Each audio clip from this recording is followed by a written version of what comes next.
algo que é muito mais comum para todos nós, e eu preciso da participação de vocês para que a gente desenvolva aqui algumas ideias juntos. F5.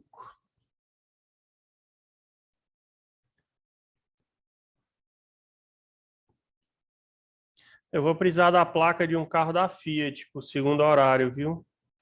Alguém pode me dizer se tem uma placa aí de um carro da Fiat?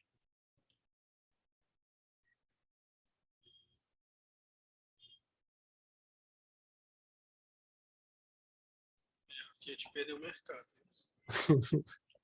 Que é isso, macho? Será que é isso mesmo, hein? Vamos já descobrir, viu, aí? Pessoal, mais uma vez, boa noite, né? Eu gostaria que quem está com o microfone aberto ainda fechasse aí só para a gente pudéssemos começar aqui o nosso conteúdo. O nosso mercado, o mercado de autopeças, ele está conectado à compra e venda de veículos, né? Ele está conectado a esse giro do mercado que começa na produção dos veículos e desenvolve-se toda uma cadeia. Então, hoje a gente vai entender a lógica dessa cadeia, para onde nós estamos indo e como isso se conecta com o balcão no nosso dia a dia.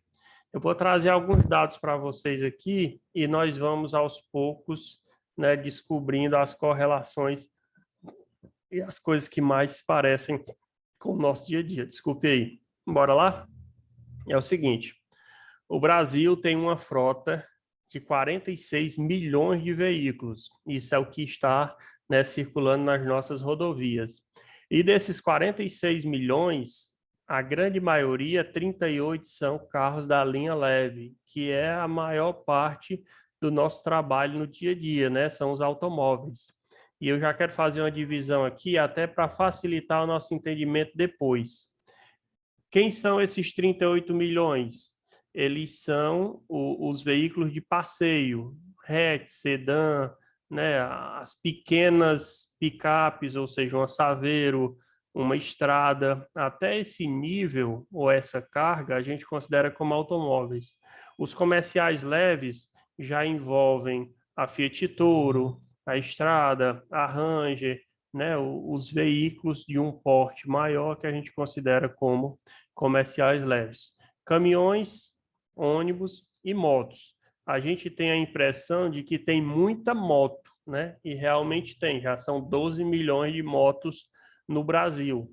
E nas cidades do interior elas terminam se sobressaindo pela agilidade que proporcionam, porém no mercado como um todo, a gente tem 3 vezes mais automóveis do que motos. E se eu for, né, pensar no universo todo, eu tenho praticamente 4 vezes mais veículos automotores do que motos. Muito bem, esse é o nosso mercado e como está distribuído. Francisco, as autopeças que têm carros e motos, né, motopeças e autopeças junto, qual é a tua observação, a tua crítica? Eu vejo que confunde e, de certa forma, atrapalha o desempenho do balcão. Eu vejo que as autopeças que possuem especificidade, seja cuidando de carro ou cuidando da parte da motopeças, terminam se sobressaindo. Então, de certa forma, é um nicho extremamente importante, porque você tem 1/4 de motos circulando do universo total de veículos, porém, é extremamente delicado você administrar esses dois estoques. Então, precisa de uma maturidade muito boa para que isso aconteça. O nosso público hoje é mais voltado à parte da linha leve, comerciais leves e caminhões, né, como linha pesada. Beleza. E como o Ceará está dentro desse universo de 46 milhões de veículos? Nós temos apenas 2,23%. Então, a gente ainda é pequenininho diante do todo. A gente tem, né, poucos veículos em relação ao total geral do Brasil. A maior parte dos veículos está concentrada realmente na região sudeste, São Paulo, Minas, Paraná, Rio de Janeiro, Sul e Sudeste. Isso é um apanhado geral para a gente chegar a algumas conclusões um pouquinho mais na frente. Beleza, em relação a produção de veículos, o Brasil bate 1 milhão de veículos em 1992, ele produziu 1 milhão de veículos, ele passa a vender 1 milhão de veículos em 1996, e hoje ele produz e vende praticamente 2 milhões de veículos por ano, né? Nós somos um mercado consumidor, produtor e praticamente 100% consumidor do que a gente produz. Então, nós produzimos 2 milhões de veículos e consumimos 1 milhão e 800 mil, só exportamos 300 mil veículos, ou seja, o Brasil termina, né, sendo um mercado que consome os seus próprios carros, e o maior público consumidor dos nossos veículos é o Mercosul, né? Veículo vai para a Argentina, volta para a Argentina, vai para o México, vem do México, e a gente termina fazendo esse intercâmbio. Mas, no geral, os carros produzidos no Brasil ficam aqui mesmo. E o quanto que o nosso mercado pode crescer? Vamos pegar aqui os Estados Unidos como parâmetro. Nos Estados Unidos, Pedro Vitor, existe praticamente um carro para cada habitante, ou seja, 1,2 a relação. No Brasil, nós temos 4,8, ou seja, tem 5 habitantes para um veículo. O nosso déficit de veículo em relação às pessoas ainda é considerado como alto. A gente está, por exemplo, né, em déficit nessa relação, pior do que a Argentina, pior do que a Rússia, e muito dessa defasagem acontece pela política comercial de impostos e a dificuldade que é para o brasileiro adquirir um veículo. No geral, vocês sabem, né, nos Estados Unidos, por exemplo, é muito barato se adquirir um veículo automotor. Então, rapidamente, a pessoa tem 1 ou 2 veículos, e lá tem diversas características diferentes da nossa, entre elas o próprio dono do veículo costuma fazer manutenção do seu veículo. Então tem uma característica de consumo de peças um pouquinho diferente do nosso mercado. Tem uma característica que eu gosto muito do mercado americano também, Jean, é que lá existe uma política de garantia vitalícia para a ferramenta. Então, se você comprar uma 916 de anel da marca X e durante a sua vida, a vida do seu filho, a do seu neto, você quebrar essa chave, você volta lá e eles lhe dão uma outra chave, né, totalmente gratuita, ou terminam lhe pagando o valor daquela chave que deu defeito. Então, é um mercado muito mais maduro, muito mais consciente. Então, os procedimentos de garantia no mercado americano também são extremamente avançados e voltados para o consumidor e não para a proteção do próprio mercado. Empregados do setor de autopeças, que é o nosso meio, já somos 259 mil no Brasil. Logicamente, está mais concentrado na região sul e sudeste, onde a gente tem produção de peças. A produção envolve muito mais mão de obra, né? O Nordeste aqui, a gente termina trabalhando a venda e a aplicação dos itens, mas é um mercado que vocês observam extremamente volumoso, diretamente a 259 mil pessoas. Aqui também eu tenho um dado que é uma relação da balança comercial do setor de autopeças. A gente importa muito mais peças do que a gente exporta. Aquela relação que eu falei antes era dos veículos, né?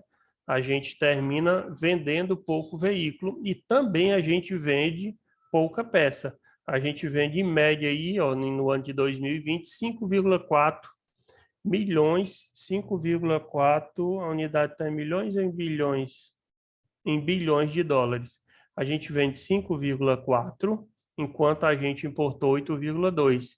E isso é uma verdade, né? Se a gente pegar rolamentos, estão vindo de fora, a maioria dos componentes que a gente monta no Brasil também vem de fora, então essa balança comercial ela é extremamente deficitária. Ano a ano, ó, de 2015 até 2020, a gente sempre importou mais do que exportou. Beleza, Francisco, e onde está o volume negociado de peças dentro do nosso setor? Olha só, as concessionárias vendem mais peças ou consomem mais peças do que o mercado paralelo, que é o nosso mercado de aftermarket. Qual é a lógica disso? Eu vou pegar aqui, por exemplo, a Sabó como linha de montagem. Dos 100% que a Sabó fabrica para colocar no mercado, ela manda 60% para a concessionária e só 18% vem para o nosso balcão, vem para ficar à disposição do nosso segmento. Então, toda vida que tem escassez de peças, falta primeiro na autopeças e por último na concessionária. Os contratos de fornecimento de peça vão privilegiar sempre as montadoras e as autopeças vão ficar lutando para conseguir aqueles produtos.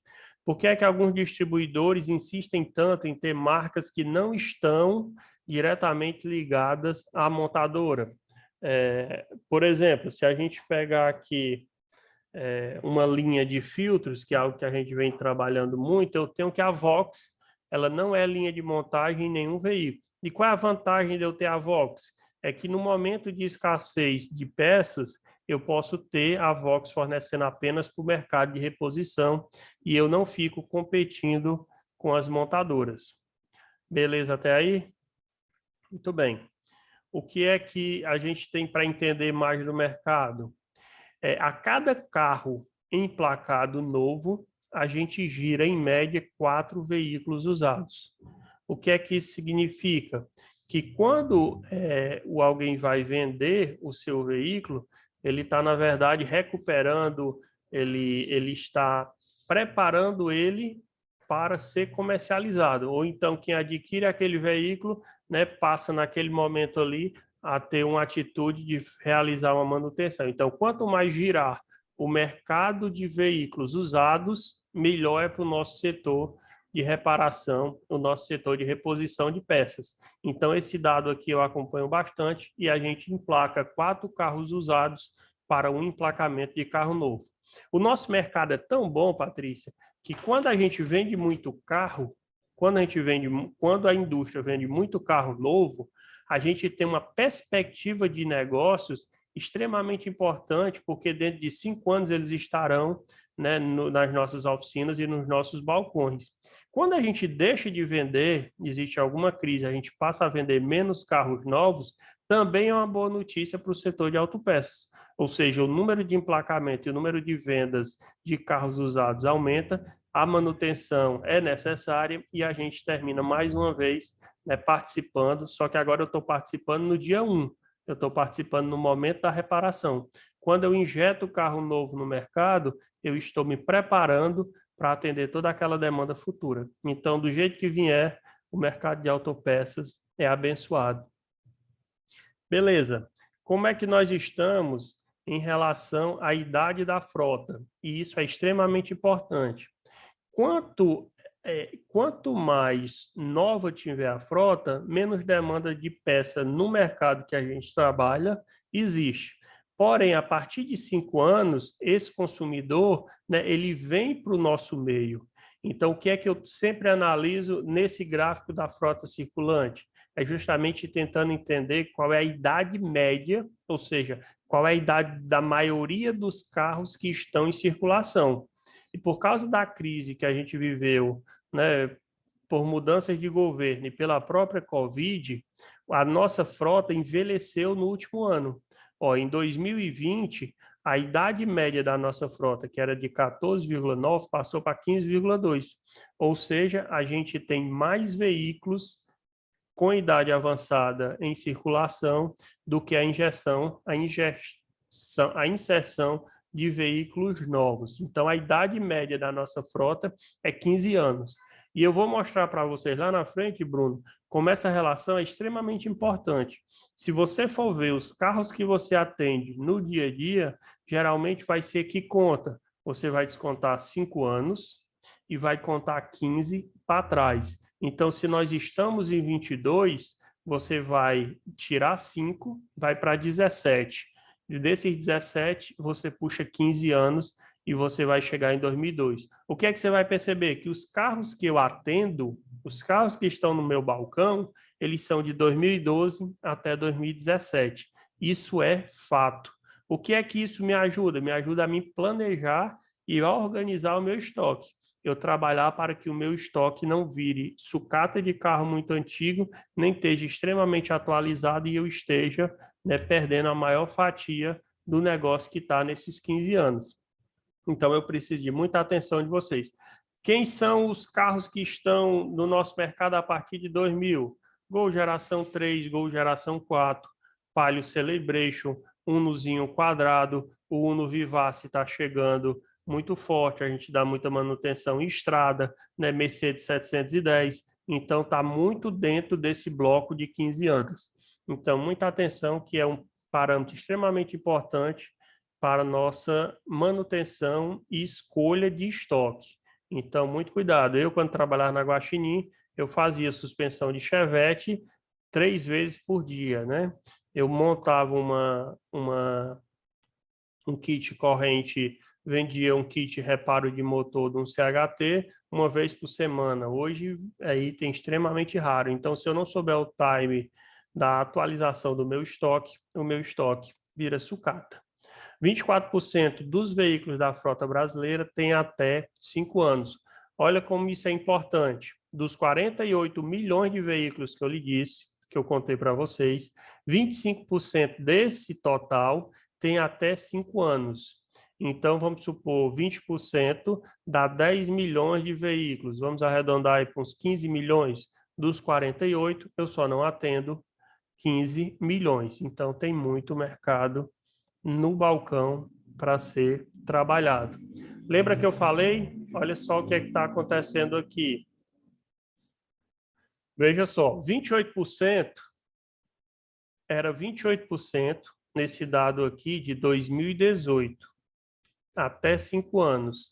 Agora já são 24%, ou seja, tem menos carro novo do que existia antes. Ó. Era 28%, agora só são 24% nessa fatia até 5 anos. Na fatia que eu selecionei com vocês, ó, de 15 anos, a gente tinha 55% dos veículos, agora a gente tem 58%.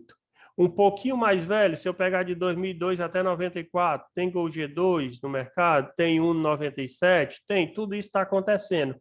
Mas olha só como a fatia desse mercado já é bem menor, é só 17%. Corsazinha Wind 94, tem no mercado? Tem. Beleza. Agora, olha o que é que acontece, Caio, com os carros até 92.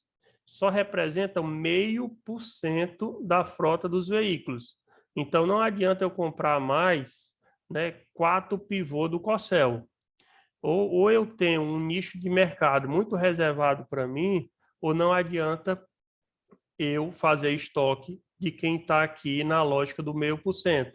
Quem está no 17 significa atenção, quem está no 58 é o meu filé, e quem está aqui na ponta dos veículos mais novos são os veículos que eu vou atender no futuro. E aqui tem uma pegadinha nos veículos mais novos, que eu vou falar com vocês um pouquinho mais na frente.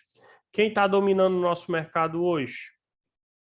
Volkswagen ainda tem 20%, de todos os veículos em circulação, dado de 2020. A Chevrolet tem 20% também. A Fiat tem 17% e a Ford tem 10%. Quem me diz aí quem está crescendo e quem está caindo nesse ranking? Microfone aberto. Ford. Ford está subindo ou está caindo? Caindo. Caindo, muito bem. Foi-se embora, né? Foi embora e deixou a imagem negativa. Quem está subindo? Subindo.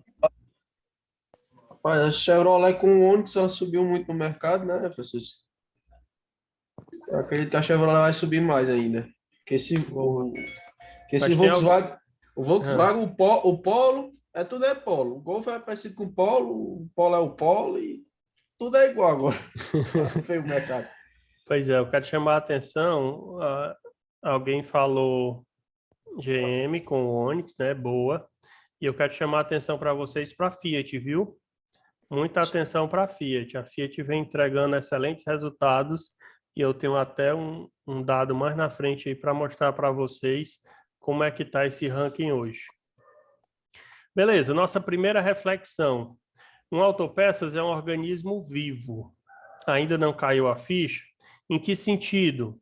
Eu alertei lá atrás, basicamente, para a lógica do estoque. Ou seja, né, quantas peças a gente já tem em casa que a gente não está conseguindo mais transformar em dinheiro. tem uma mágica, Wellington, muito legal de fazer, e eu consigo fazer para você, que é transformar o seu dinheiro numa peça. Você me dá o seu dinheiro e eu mando uma peça para você. Mas transformar peça em dinheiro é o grande desafio. Por quê? Porque eu não consigo gerar demanda baixando o preço, fazendo propaganda, né? Eu não consigo fazer com que essa mágica da peça virar dinheiro aconteça na velocidade que eu quero. Então, ou a minha autopeças está viva, ou ela está ativa, ou ela está comprando e vendendo diariamente, né? Ou ela está morrendo. Não tem outro caminho. Ou ela está se renovando, ou ela está morrendo. E nesse sentido, né, vem a lógica do estoque e vem a lógica comportamental dos profissionais envolvidos. Por que é que eu bato palmas e aplaudo a gestão da Guaxinim? Porque é uma autopeças que está evoluindo. E no momento que ela evolui, ela faz com que todos vocês se dediquem e busquem, né, seu lugar ao sol, porque como a empresa cresce, vocês podem, né, crescer e galgar promoções na mesma intensidade. Agora, já imaginou trabalhar num local onde a empresa já está totalmente acomodada, onde você não tem nenhuma perspectiva nem de melhoria da tua estrutura, nem da tua função, nem do teu estoque, e tudo que tem está ali parado? Então, assim, na lógica da autopeças, uma autopeças dessa está morrendo. A cada dia que passa, a cada ano que passa, aquele limite de 15 anos que eu falei para vocês sobe um ano e apaga outro. E aquelas peças vão ficando para trás. Muito bem. Só o crescimento atrai confiança e credibilidade. Podem fazer uma enquete amanhã com os clientes de vocês, principalmente no ramo de autopeças, o que lhe trouxe até mim. Você pergunta a ele, Caio, o que foi que fez você vir direto na Guaxinim? É a expectativa de que vai resolver o problema naquele local. Então, assim, você vê uma autopeças forte, ela atrai pessoas pelo seu porte. Entendeu? Isso é uma verdade. Você termina vendendo uma imagem, vendendo uma imagem e vendendo uma credibilidade. Por isso que eu preciso que vocês, né, trabalhem tanto a organização, a limpeza, a estruturação, os processos. Assim, todo mundo gosta de ser bem atendido, e aquele balcão antigo onde vale qualquer coisa já não é o ideal. Eu vou dar um exemplo muito rápido. Eu fui comprar uma broca de furar metal num depósito de material de construção, certo? Quando eu cheguei lá, o rapaz me cobrou R$8. Eu não tinha a menor noção de quanto era. Paguei os R$8 e fui. Com a minha habilidade de furar, na hora que eu enfiei ela no ferro, quebrei a broca. Bicho aí amarrado. Voltei para comprar outra broca. Quando eu cheguei lá, já sabia o número da broca, me dá uma 8 milímetros, o cara me entregou. Aí eu disse, quanto é? Ele disse, R$12. Eu disse, 12? Mas eu comprei na estante aqui por 8. Aí eu disse, não, pois eu pago só os 8. Ou seja, ainda existe espaço para esse tipo de negociação no nosso balcão, né? Eu acho que não, eu acho que isso aí está totalmente superado. Então, a gente não pode dar preço pela cara do cliente, a gente não pode fazer esse tipo de negociação. Tem que ser algo realmente muito mais forte para que traga para todos nós credibilidade. O que o cliente quer é preço justo e não necessariamente uma barganha. Muito bem, esses desafios aqui eu quero trabalhar com vocês um pouquinho na frente. Quem me diz quantas peças tem um Fusca? Francisco, Outro. quem acertar, eu dou um fardozinho daquele de cerveja ali. É mesmo, agora ficou... Mas tem que acertar com que mais? 1.000 peças de diferença?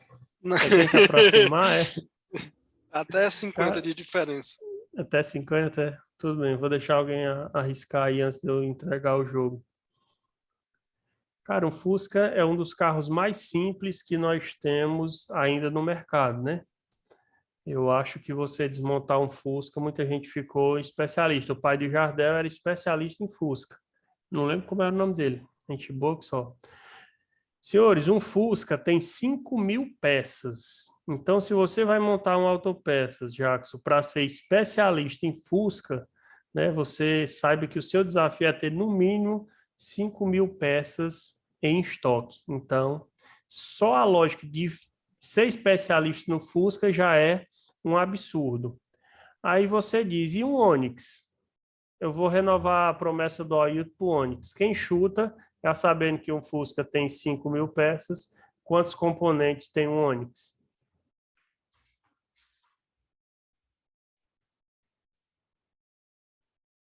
Boa, muito bem. Quem disse 12.000 acertou. Então, o Onix tem aproximadamente 12.000 peças.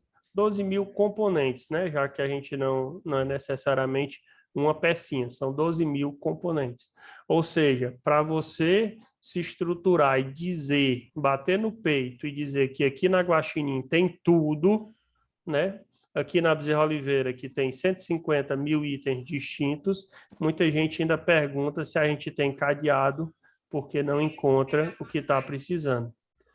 Aí, olha só, se eu multiplicar o número de peças de um veículo desse e eu multiplicar isso pelas suas atualizações, olha o que aconteceu só com o Gol.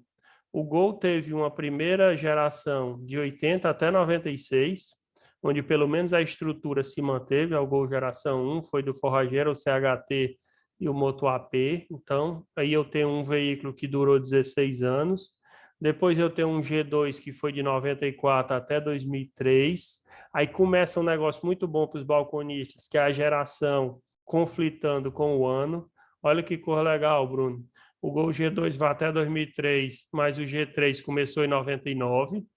Então, nesse momento, só saber o ano do veículo não é suficiente para você identificar a peça. Aí o G3 encerra em 2005 e o G4, né, começou em 2004 e terminou em 14, e aqui é o maior delay que a gente tem da linha Volkswagen, né? O G4 vai até 14, porque o G5 começou com muitos problemas, ele começa em 2008, então eu passo 6 anos sem saber se o Gol é G4 ou G5, né? Aí eu recebo, depois de 2012, o G6, e agora o G7, a partir de 2007, foi a última vez que eu atualizei. Ou seja, só para eu montar a casa do Volks, eu vou ter, né, que ter a ideia ou ter que ter a responsabilidade de atender e ter peças para todas essas gerações de Volkswagen. E o mercado brasileiro ele está tão aquecido que todas as marcas mundiais querem vir para cá. A única que quis ir embora por questões estratégicas, e a gente pode falar isso no futuro, foi a Ford, né? Mas todas as outras estão vindo para cá. E aqui, né, eu encontrei um dado bem legal, que foi o comecinho do ano, desse nosso ano de 2022. Essa matéria aqui, Caio, ela é de abril de 2022.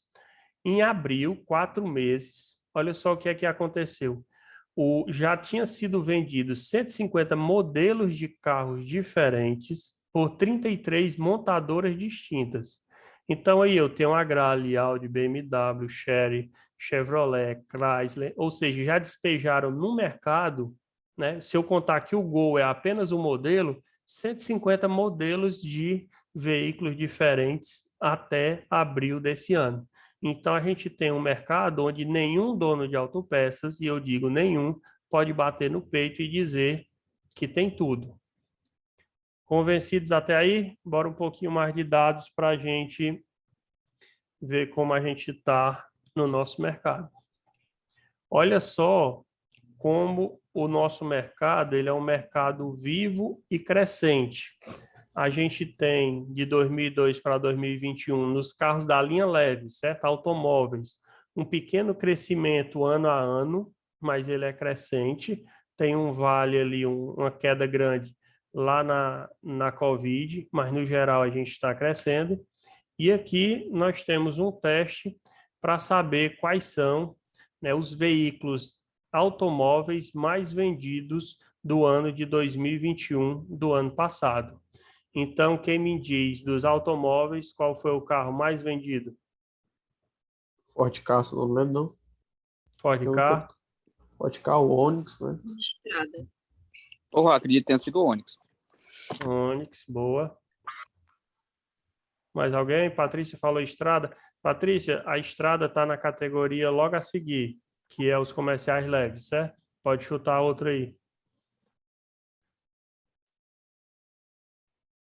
Senhores, esse é o resultado de 2021. O primeiro colocado dos automóveis foi o HB20. Foi vendido 86 mil unidades, seguido pelo Fiat Argo, que nós não estamos vendendo peça para ele ainda, e talvez nós não temos estoque de HB20 suficiente para o que tem no mercado. E terceiro, né, o Jeep Renegade, e em quarto, o Onix. Por que é que o Onix perdeu a dianteira? Porque a Chevrolet passou alguns meses sem produzir veículos. Enquanto as outras estavam produzindo, a Chevrolet estava desabastecida. Mas, de toda forma, ela perdeu essa colocação extremamente importante. Qual é a atenção que eu quero chamar aqui para vocês? É nos dois veículos da Jeep que estão chegando com muita força, que é justamente o Renegade na terceira e o Compass na quinta posição. Eu quero falar com vocês amanhã sobre os carros que têm a mesma plataforma, né, que é um dos atalhos para a gente aprender a vender peça. O Jeep Renegade e o Jeep Compass são exatamente a mesma estrutura, eles têm exatamente a mesma plataforma. Então, vocês vão ver um pouco disso aí e é muito legal ver isso. O que é que eu queria chamar a atenção? Quanto que a Volkswagen vem despencando na venda de veículos. Ó, ela não é a que tem mais veículos no nosso mercado, ela hoje entregou apenas a sexta posição com o Gol, e depois a gente vai encontrar o T-Cross na nona posição. Ou seja, a Volkswagen está realmente ficando para trás. Quando eu vou para cá, Caio, que é para a linha comerciais leves, que é onde estão as picapes, olha como o gráfico agora é muito mais forte, né? A gente tinha um gráfico de automóveis bem tranquilo, e agora a gente tem um gráfico de picapes muito mais ascendente, ou seja, o mercado brasileiro está vendendo muito SUV e muita picape. E quem ganha essa disputa, né, dos comerciais leves? Estrada, com certeza. Muito bem, é a Estrada. O dado que eu tenho aqui, é o seguinte: é a junção dos veículos considerados comerciais leves, como a Estrada, com os automóveis ali de trás. Não estão só os veículos leves. O que foi que eu quis mostrar aqui? Que a Estrada, mesmo sendo comercial leve, ela vendeu mais do que o primeiro colocado dos automóveis. Então, foi a primeira vez que um comercial leve vendeu mais do que o automóvel. Então, no geral, o HB20 está em segundo. Quem é que surge aqui? Surge a Toro em sétimo, né? E vai surgir também a Chevrolet Tracker em 14º. Então, no geral, essa é a nossa venda dos veículos compilados e juntados, comerciais leves com automóveis. Como é que nós estamos em relação à montadora e a sua participação de mercado? A Fiat hoje tem, lembra que era Chevrolet e Volkswagen no dado de 2018? Pronto, aqui nas vendas de 2021, a Fiat assumiu a dianteira, principalmente por causa da Estrada. A Volkswagen ainda tem a segunda posição, seguida do Chevrolet e da Hyundai. Por que a Hyundai é a primeira em automóvel e está em quarto nas montadoras? Porque ela praticamente entrega apenas o HB20. A Toyota, que consegue pulverizar bem com Corolla, Hilux, Etios, ela está como a quinta montadora do Brasil. E a sexta já é a Jeep. Alguém sentiu falta da Ford em 2021? Olha só, 11ª posição. Ou seja, a Ford está encolhendo cada vez mais. Ficou atrás até da Chery e da Nissan. Esse aqui é um dado que eu gosto muito para situar o balconista em relação a quem foi líder de mercado a vida toda. Olha só, o Fusca, ele liderou o mercado por 24 anos, foi o carro mais vendido. O Chevette tomou a dianteira por 1 ano, o Monza por 3 anos, depois o Gol pegou por 27 anos, é a maior, vamos dizer assim, é o mais longínquo de todos. Primeiro foi o Fusca, depois foi o Gol, por 27 anos o carro mais vendido do Brasil. Perdeu para o Palio em 2014, mas ele só ficou 1 ano. E o Chevrolet Onix está há 6 anos na liderança, perdeu 2021 para a estrada. Mas olha como o mercado é extremamente previsível, né, Jackson? Olha como, né, Fusca, Chevette, Monza, Gol, Palio, 6 carros dominaram aí aqui 60 anos no mercado nacional. O brasileiro, quando gosta, gosta mesmo, ou o dinheiro só dá para comprar aquele mais barato. Esse dado eu já trabalhei com vocês, que é justamente o dado dos lançamentos. Em 2019, lançaram 60 novos modelos no mercado. Então, tem muito carro novo sendo lançado, muito modelo para a gente ter peça para eles. Fortaleza, capital do Ceará, tem mais de 800 mil veículos. O Ceará, como estado, isso aqui interessa a todos nós, tem 1.900.000 veículos no nosso estado. E agora eu faço a pergunta que trouxe todo esse enredo até esse momento. O que nós precisamos é investir em mais estoques, já que tem tanto carro, tanto modelo, tanto lançamento. O que a gente precisa é arrumar dinheiro, fazer empréstimo e conseguir comprar, né, mais estoques. É essa a saída? Eu digo que não. A saída, na verdade, é a gente entender que nós somos um ponto de venda de peças de carro. Esse cliente me cedeu o direito de eu mostrar a imagem dele aqui, só para eu fazer alguns apontamentos para vocês. Olha como ele é pequeno, certo? Mas olha o que é que a fachada dele diz. Peças e acessórios, ou seja, ele não vende só peça, ele vende acessórios também. Aí vem para cá, ó, deixa eu pegar aqui o meu laser. Peças e acessórios, né? Ele vende nacionais e importados. Ou seja, né, independente do tamanho, ele tem ali uma ideia de que pode atender basicamente a tudo. Por que é que o nosso curso aqui ele é multiespecialista? Porque a gente precisa entender de tudo. Todas aquelas 60 marcas podem bater no meu balcão. Então, o que a gente precisa, na verdade, é ser identificado pelo cliente como um ponto de venda de peças e que aqui ele vai realmente encontrar o que precisa. Uma visão mais detalhada sobre toda a estrutura desse cliente que montou essas autopeças, né? Ou seja, realmente o que é que ele está se propondo? Ele está se propondo a ser um vendedor de peças e conseguir a peça para você. Olha a lógica pela qual nós trabalhamos até agora. Nesse mundo de peças, que é esse masão, né, que tem à nossa disposição, a gente é, na verdade, um pescador. O que é que eu tenho que valorizar e enaltecer o Caio como o melhor balconista do Grupo Guaxinim? No momento em que o Caio descobrir aonde ele vai jogar a rede dele para encontrar uma peça do J3.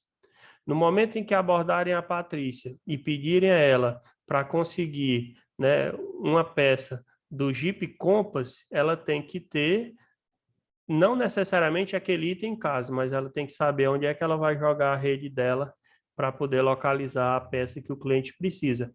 Então, na verdade, a gente tem uma infinidade de combinações e possibilidades e o que a gente precisa é saber encontrar a peça do meu cliente.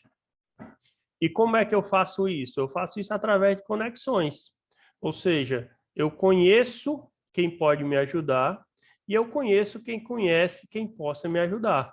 Então, todo dia eu estou descobrindo parceiros, todo dia eu estou descobrindo pessoas que vão me ajudar a chegar na informação que eu preciso. Então, muitas vezes, eu não tenho necessariamente a pessoa certa para a minha dúvida, mas eu conheço quem sabe encontrar e me conectar com elas. O meu WhatsApp tem gente de fábrica tem mecânico, tem técnico, tem palestrante, tá todo mundo lá e eu vivo aperreando essas pessoas. Então é assim que a gente entende que não sabe e vai atrás da informação. Então a gente precisa criar essas conexões. É muito comum que as pessoas venham para mim, até mim, né, mesmo sabendo que eu não tenho o item, mas como uma fonte de informação para sair daquele problema, né? E nesse momento eu tenho que ser tão chapa, tão solícito, quanto no momento que eu vou vender. Francisco, beleza, isso aí é o mundo que está aí. Para onde nós estamos indo? Nós seremos em breve vendedores de bateria, né? Os carros elétricos estão entre nós, estão chegando e só não estão mais fortes no Brasil por causa da nossa falta de estrutura. Não dá ainda, Caio, para recarregar um carro desse com eficiência em casa, entendeu? O custo para você montar vamos dizer assim, uma usina para poder abastecer o seu carro com qualidade ainda está muito alto. O ideal é que o governo facilitasse esse tipo, né, de acesso, que ele tivesse posto de recarga, que ele barateasse o acesso a essa estrutura. E no Brasil, a gente vai até na contramão. Eu assisti uma apresentação recente que dizem que o carro elétrico não é incentivado porque pode faltar energia para todos nós, entendeu? Então, é uma loucura, né? Não incentiva o carro elétrico porque a matriz energética do Brasil é muito fraca. Pode faltar energia, pode ter um apagão se incentivasse demais isso. De toda forma, é uma tendência e a gente já tem veículos elétricos na casa de 150, 180 mil reais. Então, quem compra uma Hilux de 300 mil pode a qualquer momento começar a optar pelos carros híbridos e pelos carros elétricos. Quem quiser aprender mais sobre carros elétricos, eu tenho uma dica de um palestrante muito bom que vive fornecendo material no Instagram. Beleza. Francisco, e só isso está acontecendo no mundo? Não. Tem algo acontecendo extremamente importante, pessoal. Os carros por assinatura estão vindo aí. O meu próximo carro, do Francisco, vai ser um carro por assinatura. E qual é a lógica do carro por assinatura? Eu assino um carro por 3 a 5 anos, por exemplo, pago um valor mensal por ele, ó, um exemplo aí da Renault, um carro por R$ 1.469. E o que é que eu tenho de benefício? Eu tenho um carro zero. Um pote de sorvete aí. Hã? O Kwid é um pote de sorvete. Eu vou escolher um pouquinho mais acima do Kwid aí. Qual é a lógica do carro por assinatura? Eu tenho um carro zero, onde eu não vou ter que pagar seguro, onde eu não vou ter que pagar revisões, onde qualquer problema que eu tiver com o carro eu entrego e recebo um novo, e tudo isso pagando uma assinatura, logicamente que a empresa será, isso é vantajoso para ela, né? Ela vai receber um valor por isso. E o que é que impacta diretamente o balcão? É o seguinte, beleza, se esse carro não é meu e eu não vou fazer a manutenção dele, quem vai? A concessionária, né? Que vai administrar e vai cuidar desse veículo para mim. E nesse momento eu tirei esse carro do nosso mercado, Caio. Agora ele pertence apenas ao mercado das concessionárias. E em algum momento ou ela vai ter que girar esse veículo e jogar, né, através da venda dos carros usados, ou seja, é algo que está acontecendo, ainda é um embrião. Quem está fazendo isso já para vocês, né, de cara? Está fazendo isso a Toyota, está fazendo isso a Renault e a Volkswagen Caminhões. Eu consigo alugar um delivery por R$ 3.500, assinar um delivery. Então, muita gente vai fazer a conta e ver se vale a pena mesmo desembolsar R$ 200 mil e dar no veículo, né? Se não é mais negócio pagar R$ 3.500 por mês. Então, esse público aqui tende a sumir do nosso mercado. Porém, é algo que está acontecendo ainda. Dúvidas até aqui?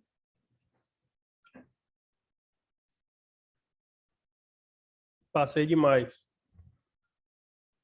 Pessoal, a lógica da gente entender o mercado de autopeças é para a gente perceber aonde nós estamos, que tamanho nós somos, né? E qual é a nossa relevância para o mercado. Por exemplo, a Autopeças Guaxinim, hoje ela tem uma capilaridade em várias cidades, ela tem um sistema que fornece informações para que, vamos dizer assim, você consiga vender além da sua loja, a loja física, aquela que você está ali, e ela tem uma credibilidade no mercado extremamente importante. Beleza, o que é que eu quero dizer com isso?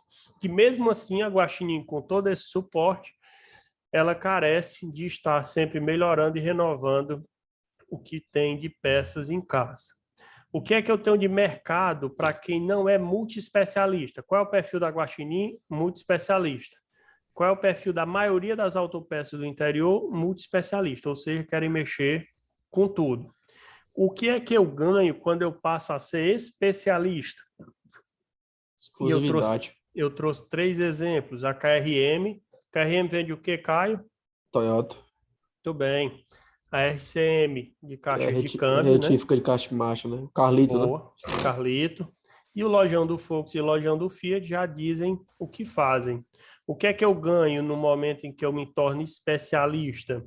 Eu diminuo o mercado, aqueles 48 milhões viram uma fatia menor, só que eu digo para o mercado que eu tenho mais peças, eu não tenho necessariamente apenas a curva A, pode vir me procurar que eu consigo lhe atender. Beleza. Essa é a vantagem, elas são 14 vezes mais eficientes do que uma multiespecialista. Qual é a desvantagem? Elas vão ter que investir muito mais em estoque, né, para ter realmente aquela peça que os outros não têm, senão elas não vão vender. E elas podem fazer algo que o multiespecialista ou a Guaxinim não pode, que é vender muito caro. A Guaxinim ela tem um teto, ela tem uma margem de markup onde aquilo é justo e acima daquilo ali ela vai ser taxada como careira. A KRM vende matando, né? A JS vende matando. RCM, Lojão do Fiat, ou seja, o cara segmentou o mercado, arriscou mais capital, imobilizou mais estoque, mas em contrapartida ele vai vender mais caro.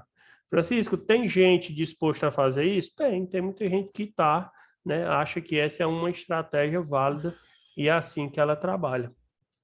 O que é que o meu perfil como multiespecialista me traz? Eu tenho que ter uma estratégia para o meu dia a dia como balconista.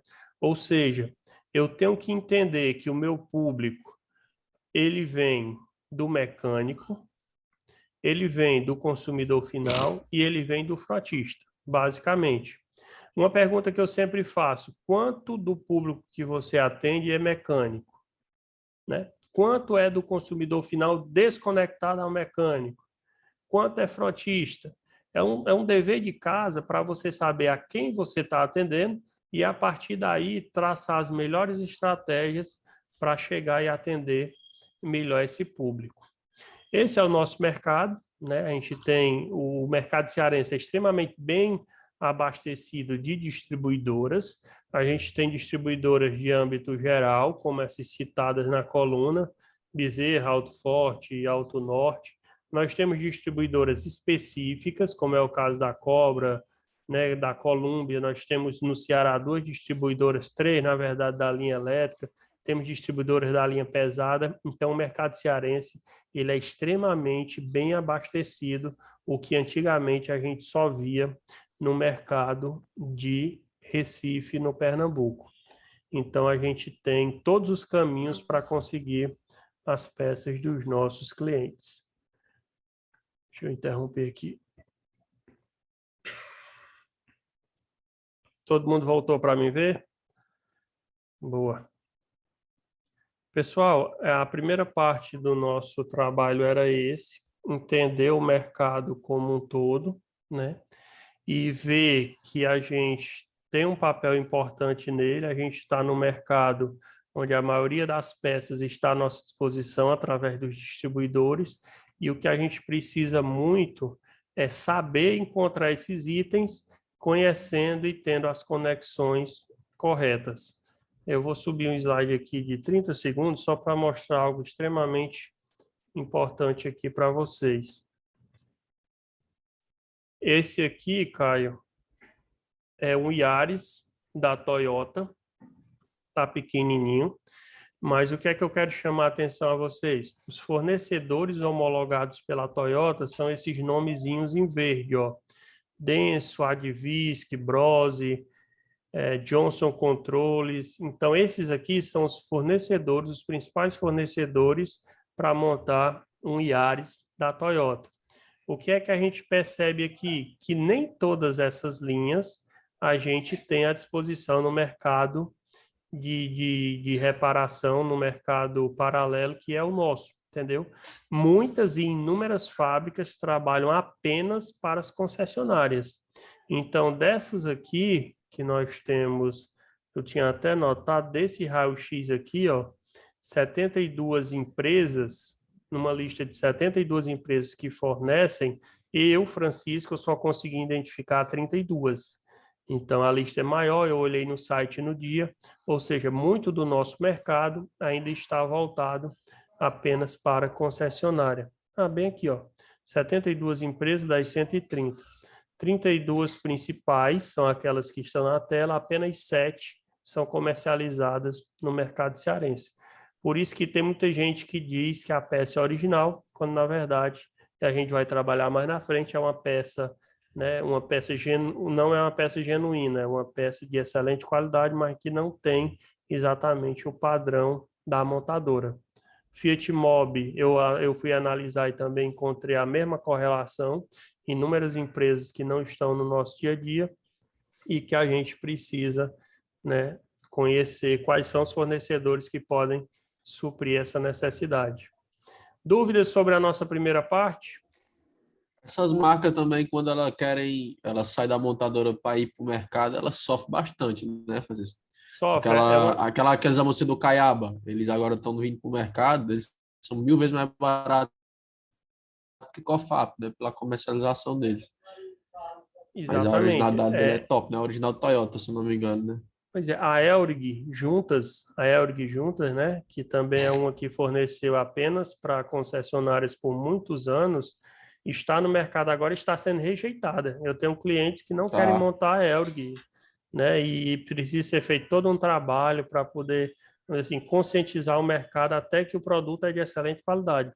Aí a quem cabe muito dessa responsabilidade? É o nosso trabalho do dia a dia, né? E a gente precisa ter essa informação para levar essa informação. E nesse sentido, a gente precisa estar conectado. Eu participo de um grupo muito legal, que é dos representantes de fábrica. É o pessoal que representa Mali, que representa Cofap, entendeu? Nisso aí eles estão muito antenados, sempre tentando fazer com que essas empresas olhem para o mercado de reposição. É um desafio grande, viu?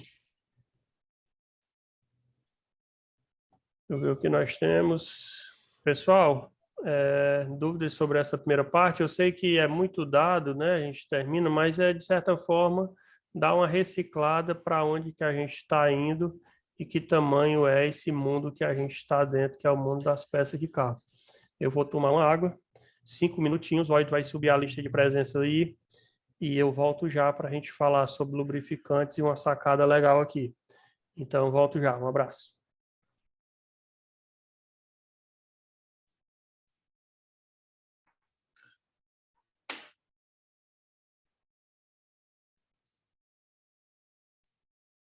Olá, pessoal. Fernanda, tá aí?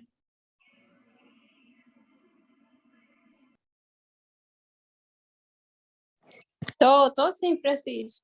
E aí, Fernanda, tudo bom? Tudo bom e por aí? Tudo jóia também.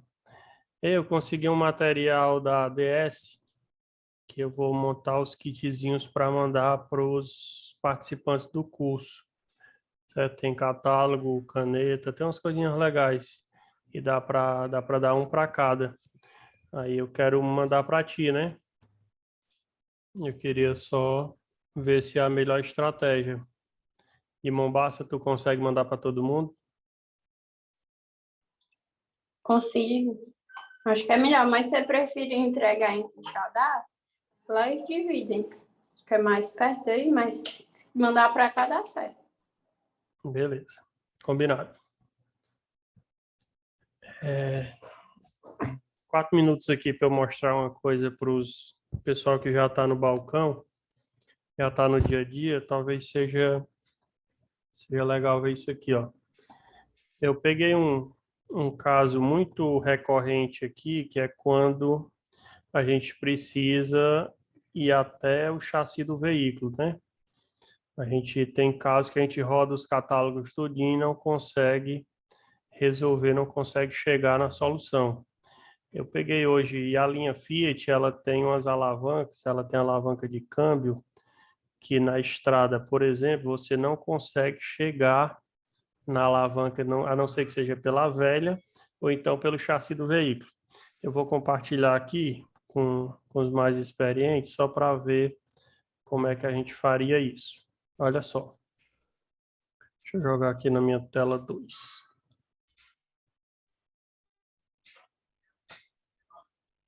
Vocês estão vendo meu WhatsApp aí? Show. Beleza. Olha como é que a dúvida começa. O cliente, ele quer essa alavanca do Fiat Palio, certo? Lá estava numa estrada.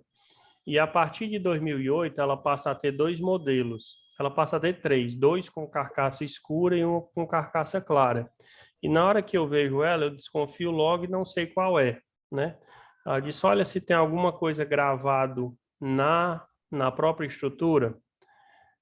Ele vai e me manda aqui uma foto onde não dá para enxergar nada, só o começo e depois os números se perdem. Como o mecânico nunca gosta de ajudar, limpar, né, procurar, ele não faz não, manda uma foto crua do jeito que está aqui. Beleza, a gente rodou, eu rodei, o número não fez sentido, né, de jeito nenhum o número fazia sentido. Aí eu digo, não, faz o seguinte, me dá o chassi do veículo. Ele não tinha o chassi do veículo, tudo que ele tinha era a placa do carro, certo? E é aqui que eu quero que vocês prestem atenção.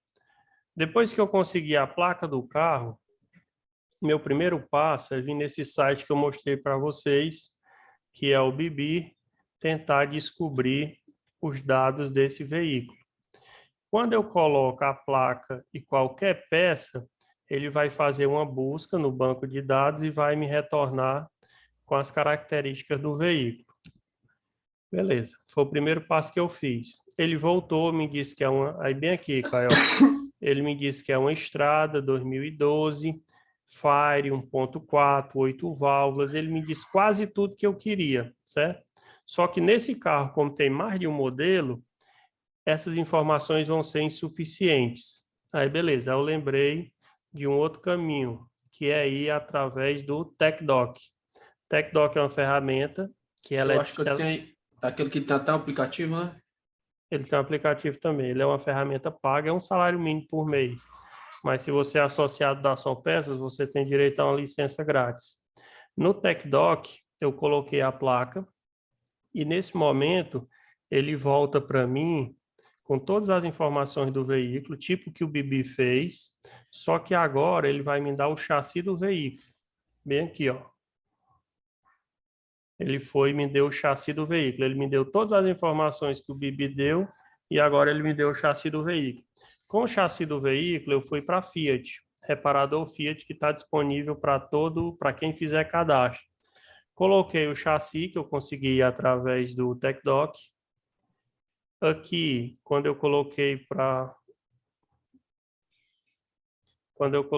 buscar, só porque eu demorei logado, ele desconectou. Pronto. Aqui eu estou no catálogo da Fiat, a gente vai explorar isso depois. Eu quero só mostrar para vocês de forma muito rápida. Ó. Como eu coloquei o chassi do carro, ele já encontrou exatamente a estrada que eu estava procurando. Eu aplico e tenho todas as peças daquela estrada específica. Eu venho no câmbio, eu venho no comando do câmbio e está aqui a minha alavanca. Item número 1. Clico no 1, que é a alavanca, tem o número atual e tem os números Fiat anteriores.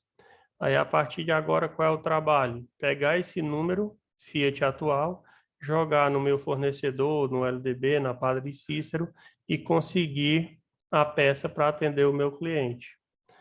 Aí, feito isso, eu encontrei até na Padre Cícero esse item, dei a dica para ele e mostrei a principal diferença que ele tinha que se atentar, que era esse ponto de contato aqui da alavanca com a estrutura. Existe ela só com um pino e existe ela no formato de uma forquilha. Não sei se vocês estão conseguindo ver, tá vendo aqui? Uma não monta na outra. Então, esse aí foi o nosso case de 15 minutos de trabalho hoje para encontrar o item só na Padre Cícero e não vender pro caba. Beleza, bora nós? Quem já conhecia o TecDoc, o Bibi, o reparador Fiat, a gente vai dar uma explorada nesse catálogo mais à frente, mas de forma mostrando que cada um pode contribuir no nosso dia a dia. Bora falar do lubrificante. Lubrificante todo mundo sabe vender ou acha que sabe vender.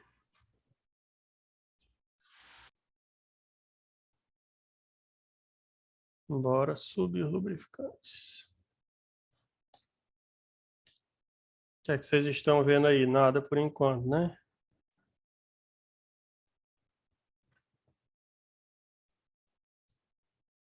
Tela 2. Todo mundo com a tela do lubrificante à vista, né? Beleza. Pessoal, falar de lubrificantes, e nós vamos falar hoje sobre motor, né? Sobre óleo lubrificante para motor. É muito interessante, é muito simples e é muito desafiador, dadas as dificuldades e as complexidades envolvidas. Então, eu gostaria da atenção de vocês, principalmente nos pequenos detalhes, para a gente acumular e aprender alguma coisinha nesse treinamento de hoje. Primeira coisa, para que serve o óleo de motor, né? Aquele óleo que a gente troca a cada 5 ou 10 mil quilômetros. Ele tem alguns papéis extremamente importantes no funcionamento do coração do carro. O motor nada mais é do que o coração do veículo. E o óleo, ele tem uma função de retirar calor. Ele é colocado no veículo, ele tem como função lubrificar, criar um sulfilme, criar uma película de proteção entre as partes. O motor vai estar sempre em movimento, então a primeira função dele é criar essa película, e no momento em que ele cria essa película, ele também vira um transportador de impurezas, ou seja, no momento em que ele está circulando, ele também está fazendo essa limpeza dos componentes. Ele reduz calor, porque aquele atrito que seria entre as peças vai ter um óleo entre elas, e esse óleo vai circular, e no momento que ele circula, ele perde calor. Ele evita o desgaste, porque ele faz essa proteção, e também ele diminui os ruídos, porque não tem aquele choque de metal contra metal. E tudo isso está acontecendo, e esse videozinho aqui, ele consegue mostrar para todos nós mais ou menos o funcionamento de um motor. Dá uma olhada aqui, ó. Primeiro ponto que eu quero que vocês observem é aqui de cima a gente abastece o óleo do motor, e todo o óleo com o carro em repouso, ele vai ficar acumulado aqui no cárter. Por que que o cárter tem essas ondulações? Alguém sabe? Ele tem essas ondulações justamente para que, independente do terreno, seja subindo, descendo, né, ou nunca falte óleo no ponto em que o pescador está ali para puxar o óleo. Então, já imaginou você subir uma serra, todo o óleo escoar para cá e você ficar sem um ponto, né, para que fosse sugado ele? Então, todo o cárter é desenvolvido com a curvatura que, independente do terreno, ele tenha sempre óleo disponível no motor. Esse é um veículo que está em funcionamento.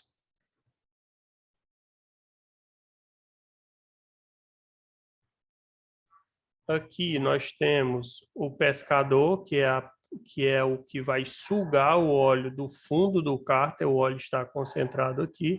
ele vai sugar, vai passar pela bomba de óleo que está nessa posição, e a bomba de óleo é o primeiro componente a ter contato com o óleo, né? E a partir daí ele vai jogar para o sistema. Uma coisa que pouca gente percebe, que logo após a bomba de óleo, o óleo ele não vai diretamente para o veículo. Ele vai ter que passar pelo filtro e depois do filtro é que ele vai seguir para o restante. Todo cárter também, além da sondulação para permitir que não falte lubrificante, ele é mais baixo do que o fundo do pescador, porque se ele fosse exatamente ou fosse muito próximo, ele poderia sugar sujeiras que vão se acumulando aqui no fundo. Esse desenho faz o papel da bomba que está girando. Enche-se o filtro e a partir daí, ó, olha como sai óleo limpo, né? E esse óleo começa a criar o filme extremamente necessário para que as partes móveis, né, e as partes fixas não entrem em contato. Então, o caminho é esse. Sai do cárter, viaja pela bomba de óleo, passa primeiro no filtro e depois, né, vai percorrer todo o motor. Francisco, e esse movimento todo, ele acontece em poucos segundos, né? Na verdade, em frações de segundos, já que a gente não pode ou tem que evitar ao máximo que essas partes girem sem lubrificação. Ok, até aí, entendendo os componentes, vamos ver aqui quais componentes fazem parte desse desenho que a gente, desse vídeo que a gente acabou de assistir. Primeiro é uma bomba de óleo, e toda bomba de óleo ela é mecânica, ou seja, ela tem que girar, tem que ser acionada através do giro que acontece nesse eixo. Aqui nada mais é do que uma engrenagem, e essa engrenagem acoplada ao virabrequim, ela vai fazer uma rotação, onde com o uso do pescador, ela vai sugar o óleo que está no cárter, girar por dentro dessa tubulação e jogar ele para cima, jogar ele para o filtro. Então, a bomba ela é como se fosse um moinho. Imagina um moinho que você está girando e ali você está processando e puxando, sugando aquele óleo e jogando ele para o segundo componente que eu quero chamar a atenção, que é o filtro lubrificante.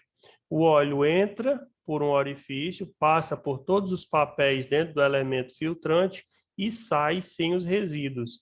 Então, o filtro ele começa a acumular, por isso que é tão importante a troca do filtro no momento, né, da troca do óleo. Então, esse instante aqui aconteceu a filtragem do óleo que estava no cárter.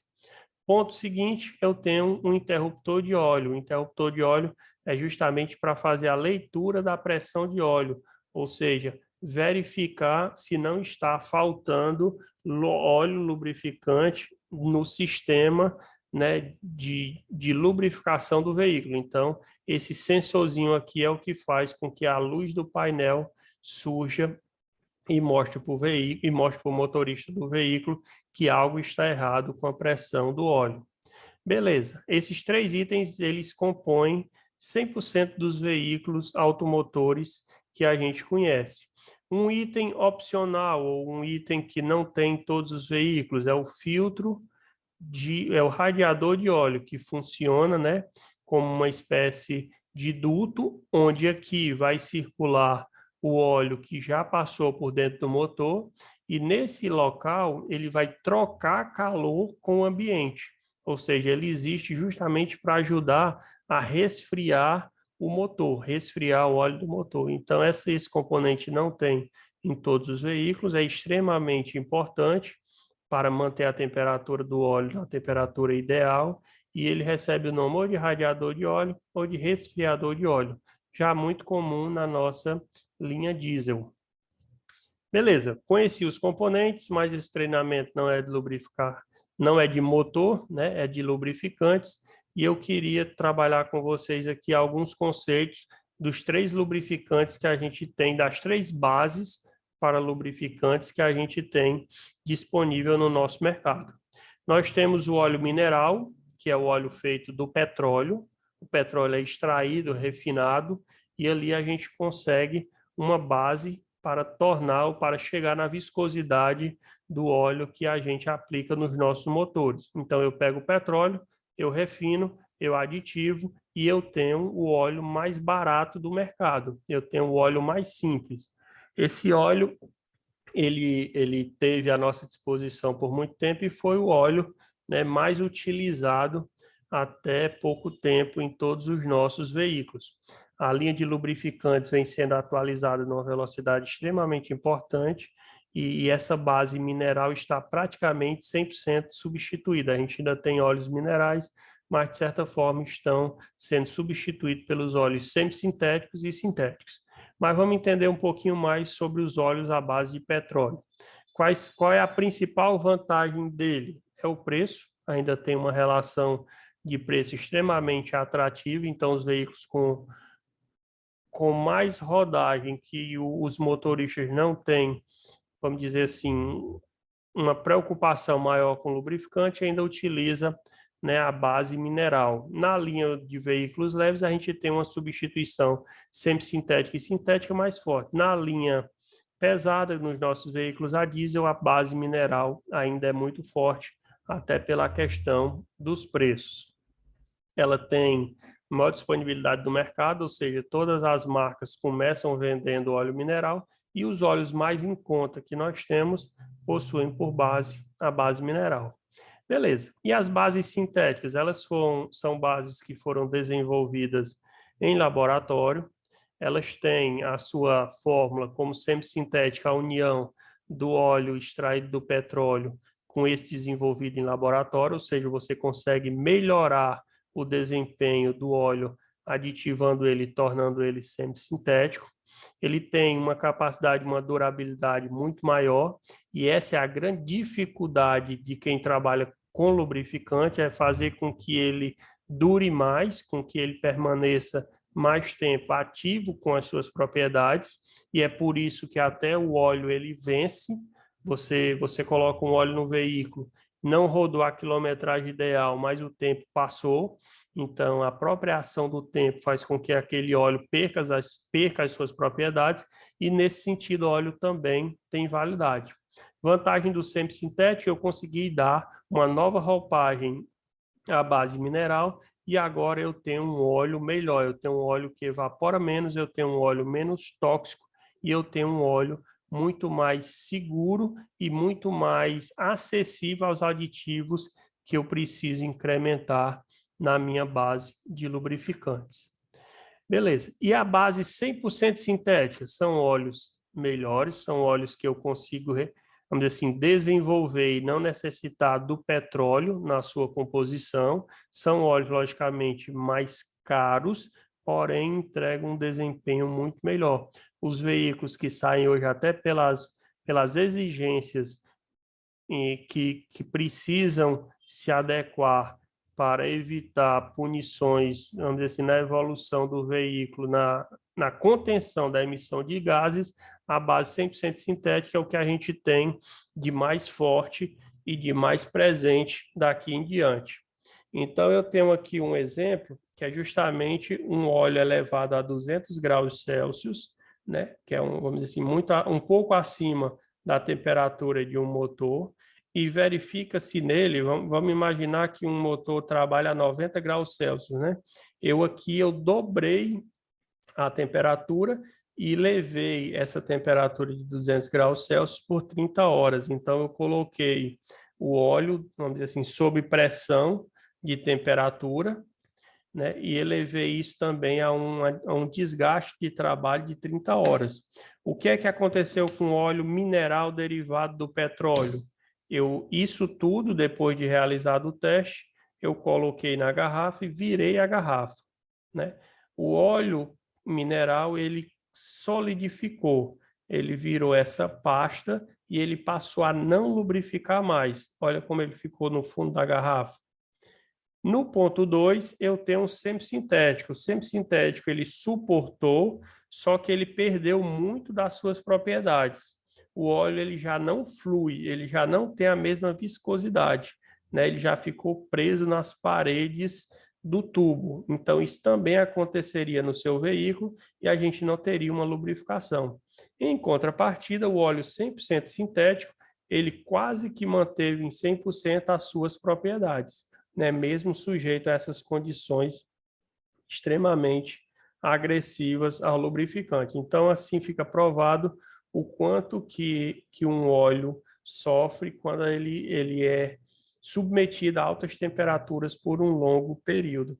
Francisco, isso pode acontecer com o meu veículo? Pode, basta que, né, ele esteja desregulado, que ele esteja passando, vamos dizer, por exemplo, por um momento de subida em serra, por um engarrafamento, e isso seja algo rotineiro, então, ou seja, você tem um veículo que a todo instante ele não desenvolve uma velocidade e ele não desenvolve de forma a refrigerar o veículo. Ele está toda a vida ali preso no engarrafamento com a temperatura lá em cima, e isso é extremamente nocivo para os lubrificantes.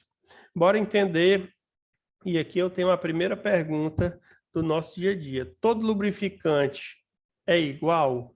Né? Se ele é um 2050 por outro 2050, eles são exatamente iguais? Se eu tenho, por exemplo, um Petronas, um Dulub, um Ingrax, eles são exatamente o mesmo óleo?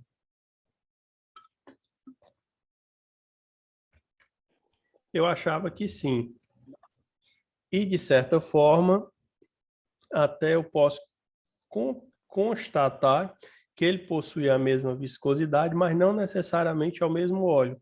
O que é que diferencia um lubrificante de outro, né? Além da lógica da sua base? É os componentes e os aditivos que eles recebem.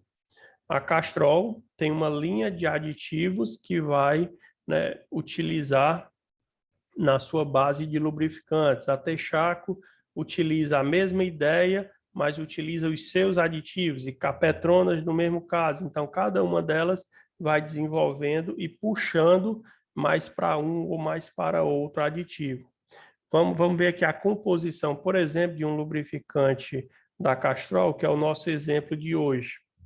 Ele tem aqui 80% composto da sua base, seja semissintética, mineral ou sintética, e ele recebe detergente, dispersante, antidesgastante, antioxidante, antiespumante.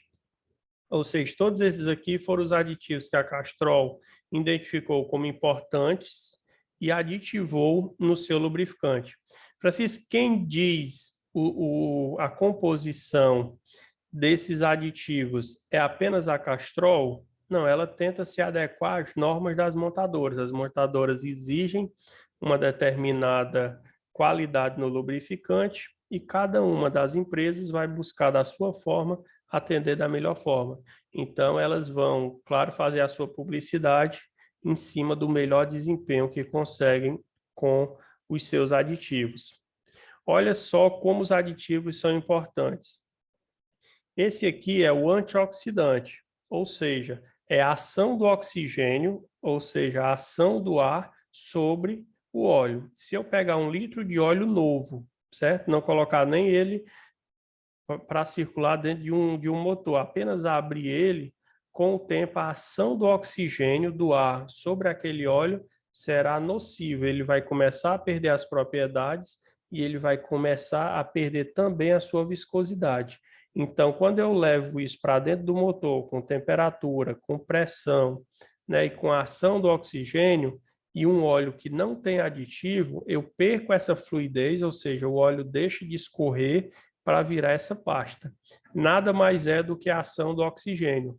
Então, se eu não tiver esse aditivo, eu perdo as propriedades do meu óleo. Propriedade número 2, dispersante. O que é o dispersante? É um aditivo que faz com que as partículas não grudem. Quando as partículas elas grudam nos componentes, elas não chegam até o filtro e elas não chegam até o fundo do cárter. Então, eu preciso que elas se mantenham em suspensão, que elas sigam o fluxo do óleo e em algum momento ali elas encontrem a barreira que eu quero, que é o filtro ou o fundo do cárter. Então, eu preciso que elas flutuem, né? Nesse caso aqui, olha como é que está esse cárter. Sem o dispersante, elas começaram a grudar, e elas grudam não só no cárter, grudam nas paredes de todo o motor. Beleza, esse é um aditivo extremamente importante. Antidesgastante. Esse é muito importante porque ele evita, né, que ocorra esse atrito entre a peça metálica móvel, que a gente chama, que é um pistão que está fazendo movimento, e aquela peça que está fixa, a camisa, e o pistão está naquele movimento, naquele vai e volta, que vai fazer, pelo qual faz o seu papel dentro do motor. Então, esse aditivo, o antidesgastante, é justamente para manter a película. Lembra que eu disse que era uma película? Então, esse aditivo é justamente o responsável por isso. Um exemplo, Francisco, eu desligo, né, vamos dizer assim, eu diminuo a rotação do meu motor. Quando eu diminuo a rotação do motor, eu diminuo a rotação da bomba e o volume de óleo que está circulando. Se eu não tiver um antidesgastante extremamente eficiente, esse óleo pode escoar além do, vamos dizer assim, do volume da vazão necessária e acontecer o choque entre peças. Um aditivo que eu gosto muito é o anti-espumante, ou seja, o óleo está circulando. Como ele está circulando e ele não tiver esse aditivo, ele vai formar o quê? Bolhas. No momento em que eu tenho bolhas, eu tenho ar aonde eu deveria ter óleo. Então, nesse instante aqui, aonde eu deveria ter um lubrificante protegendo, eu tenho bolhas de ar e aquele atrito que eu mostrei agora há pouco vai acontecer por falta do lubrificante. Último aditivo, extremamente importante, é o anticorrosivo, ou seja, o óleo mesmo, vamos dizer assim, mesmo lacrado, com tampa fechada, né, com toda a tubulação preservada, ele ainda pode absorver água do meio. E no momento que ele absorve água, eu preciso que essa água não fique em contato com os componentes, com as partes móveis do veículo. Então, o lubrificante precisa ter esse anticorrosivo, justamente para evitar a ferrugem, evitar que essas partículas de água contaminem e atrapalhem o desenvolvimento do motor. Toda essa linha aí, pessoal, é a linha de aditivos, ou seja, é o que eu preciso colocar no meu óleo para ter um bom desempenho do meu motor. Beleza até aí? Pronto. Agora vem aquelas perguntas do dia a dia que são extremamente capciosas. Eu devo colocar um aditivo complementar no meu óleo, ou seja, eu compro óleo e eu desejo colocar, além do que está recomendado ali, eu posso colocar um Militec, eu posso colocar um Bardal, né? Eu devo fazer isso? O que é que vocês acham?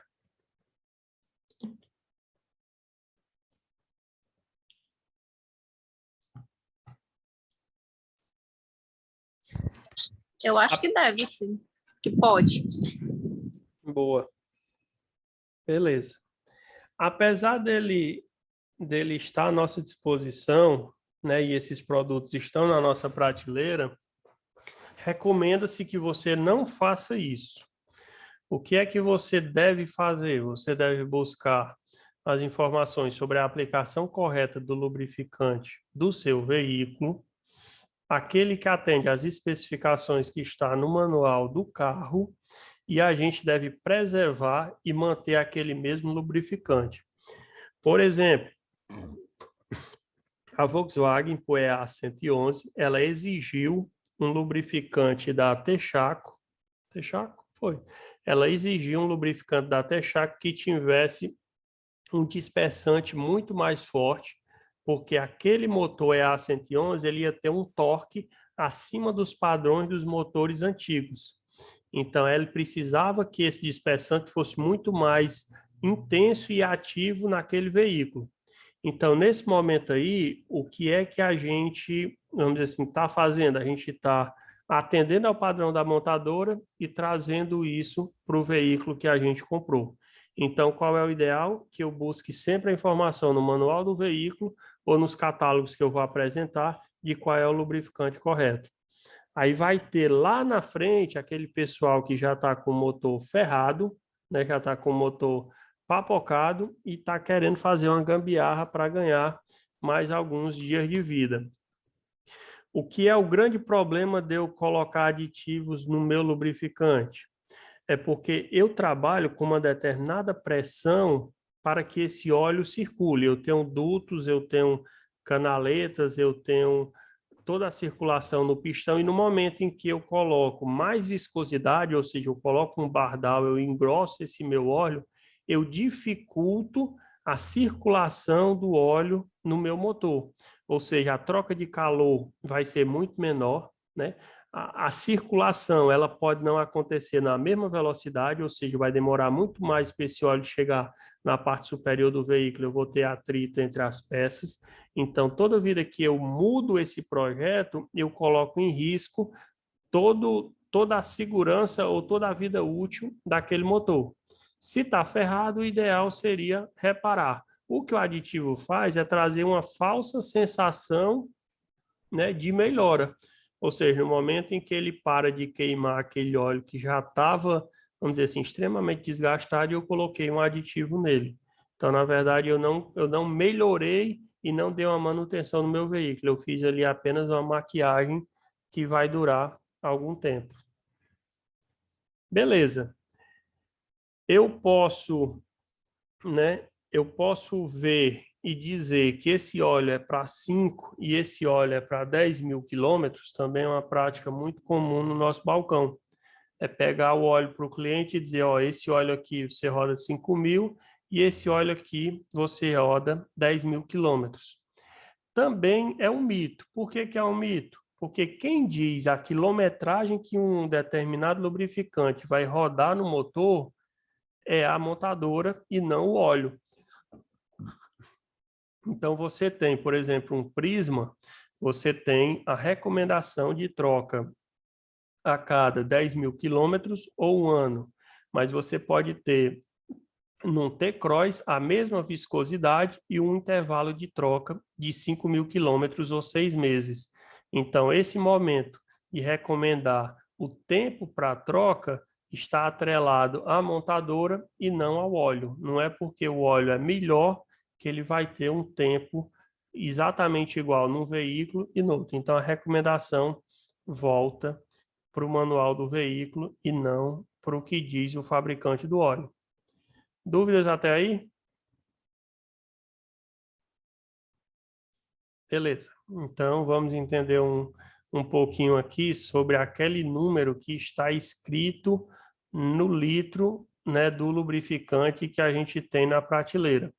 Se você for lá na prateleira do Diego, na Pedra Branca, você vai encontrar, por exemplo, um óleo lá que é o 20W50, que é o óleo mais comum que a gente tem no nosso mercado, que está, né, numa evidência maior.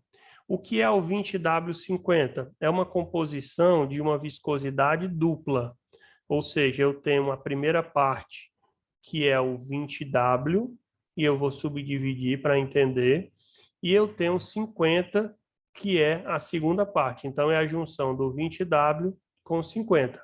Até pouco tempo atrás, cara, a gente vendia muito óleo 40, né?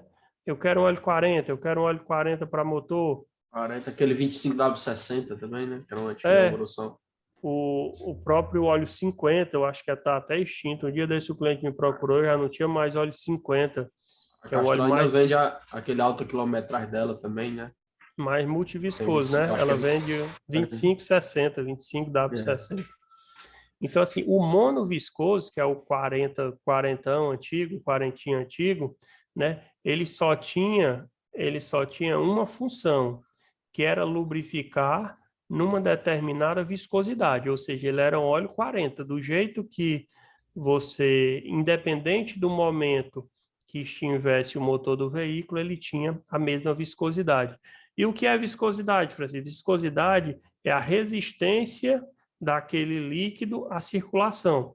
Por exemplo, se eu pegar uma garrafa com água e virar, a viscosidade da água é muito baixa e eu vou derramá-la com facilidade. Se eu pegar 1 litro de mel e virar, ele vai demorar mais tempo para começar a derramar, ou seja, a viscosidade do mel é muito maior do que a viscosidade da água. E nessa lógica, eu vou pegar só a linha vermelha aqui, pessoal. Ó.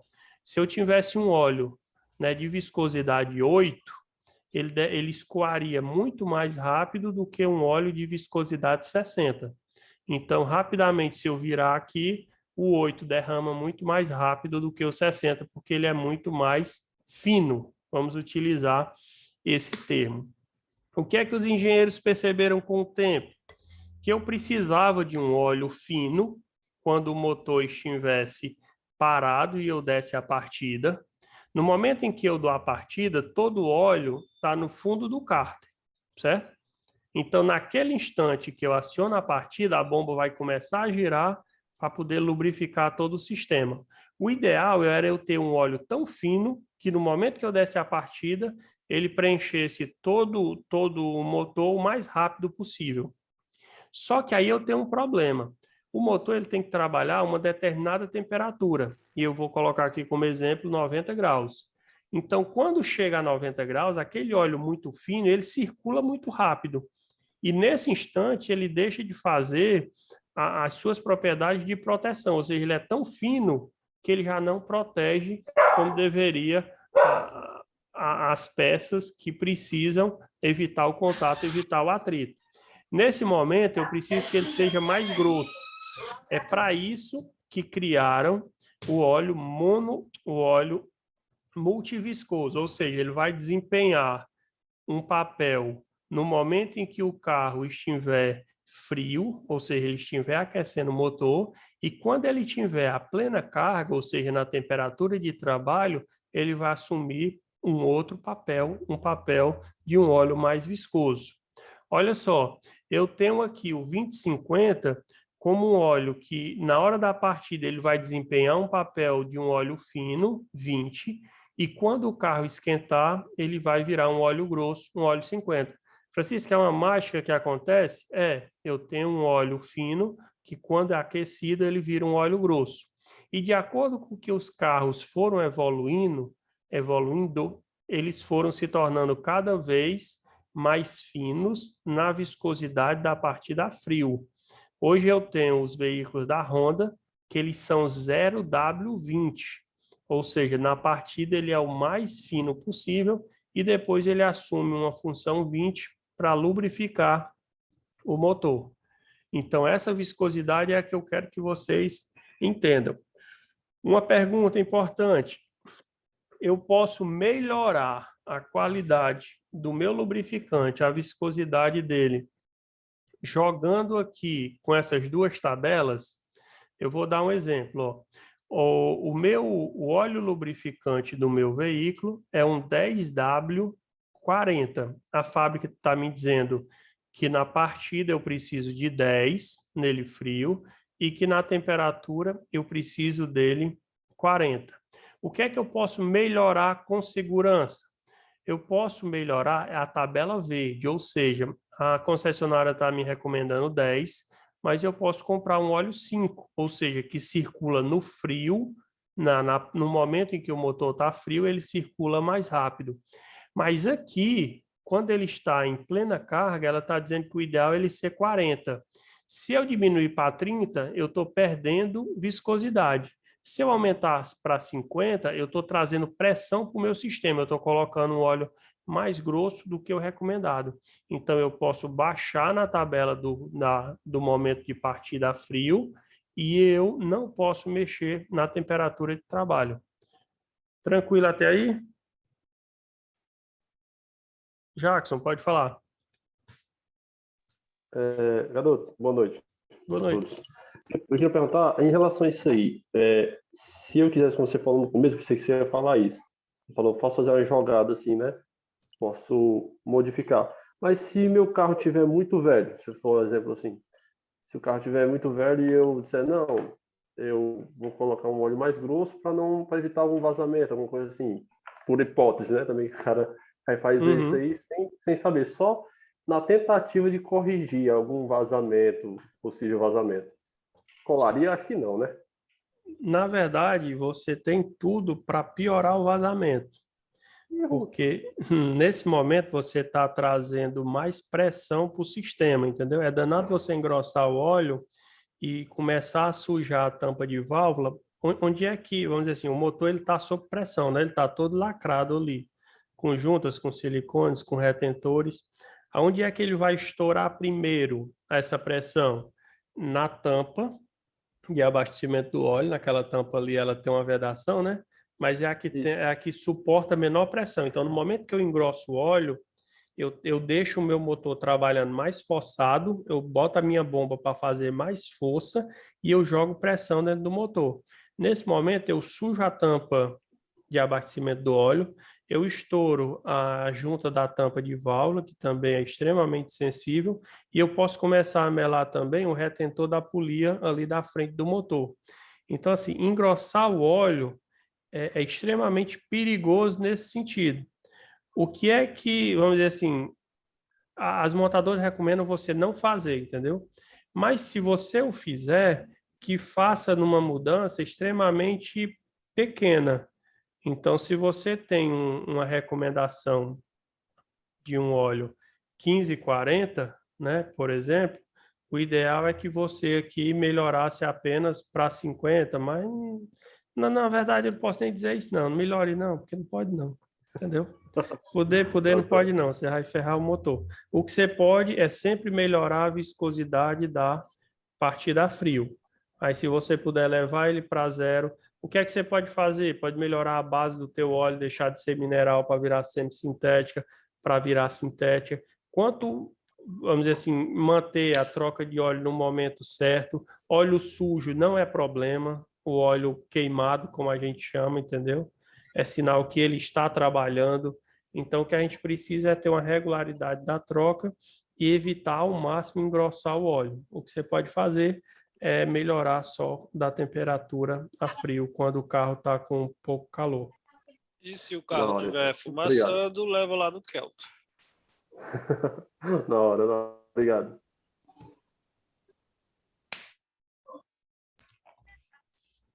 Boa, bora lá. Cada montadora... Sim, pessoal, aí existem as... Deixa eu ver, só se está aqui para não antecipar o negócio. Não está aqui. Existem as normas que homologam estes óleos, né? A gente tem, por exemplo, na linha diesel, a gente tem um CH4, CI4, e ele vai crescente. Na linha gasolina, nós temos o crescimento também das... Pô, mas pena que eu não coloquei isso aqui. Eu vou trazer para vocês amanhã no primeiro horário. A gente tem as normas da ASEA e nós temos as normas da indústria europeia que classifica CH4, CI4, SJ, SL, mas eu trago isso aqui para vocês, é só uma forma de um entendimento para que vocês fiquem também por dentro dessa informação. O que é mais importante? É saber que as montadoras exigem do mercado qualificação para os seus lubrificantes, né? E elas têm normas internas, ou seja, Dexus 1, Dexus 2, 228.13 da Mercedes, todas essas são normas criadas pela montadora para homologar o lubrificante. Todo lubrificante é doido para ser parceiro de uma montadora que é para estampar, né, ali a sua logomarca e dizer que tem um padrão da montadora. Então, são essas normas que especificam qual determinado lubrificante cada montadora exige. Essa do carro mais velho, meu amigo perguntou e a gente respondeu.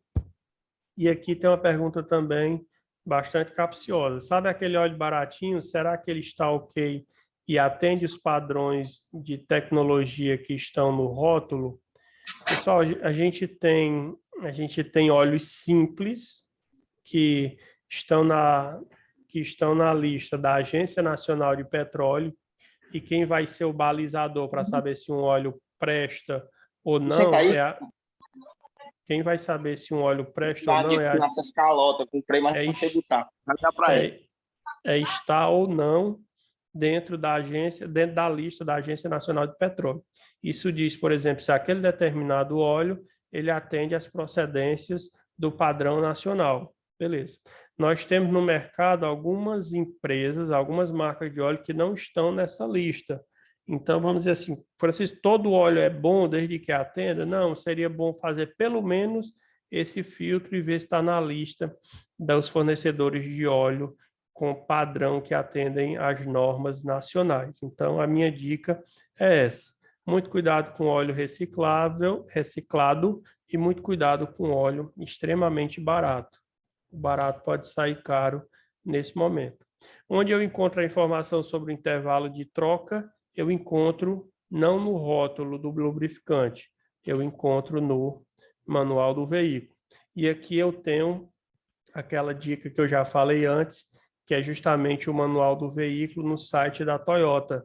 Então, qualquer troca de óleo da Toyota, pede um instantezinho, coloca no Google Manual Toyota, já vem a página com o ano e o modelo do veículo, preenchendo em modelo, ele vai aparecer uma tela como essa, dizendo qual é a especificação do óleo, aqui é um 530, né? Qual é o período de troca, a cada 5.000 quilômetros ou 6 meses, se for em condições severas, e for em condições normais, 10.000 quilômetros ou 12 meses. Então, a dica da Toyota é bem útil. Eu tenho também manuais que vão aplicar, né, todos os veículos. Eu tenho catálogos que vocês podem fazer essa busca. Quais os que eu mais uso? Eu uso o Castrol, porque o Castrol, basta eu preencher o nome do veículo e a gente faz a busca, eu coloco lá Etios e ele vai me dar todos os modelos do Etios. E eu também gosto muito do site da Petronas. O site da Petronas eu faço essa sequência de filtros. Chevrolet Prisma 2018 1.4. Ele vai bem em cima. E o site da Petronas, ele também me dá até aquela flexibilidade do 5W40 ou do 10W40. Então, quando eu posso fazer esse ajuste, ele também me dá. E eu quero fazer um exemplo com vocês aqui para a gente ficar bastante afiado.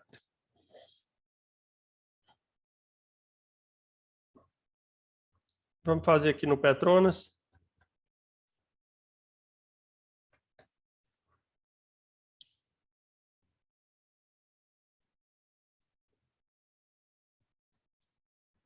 No site da Petronas, pessoal, aqui na minha lateral, eu tenho um encontre seu lubrificante. Vocês vão ver como é simples.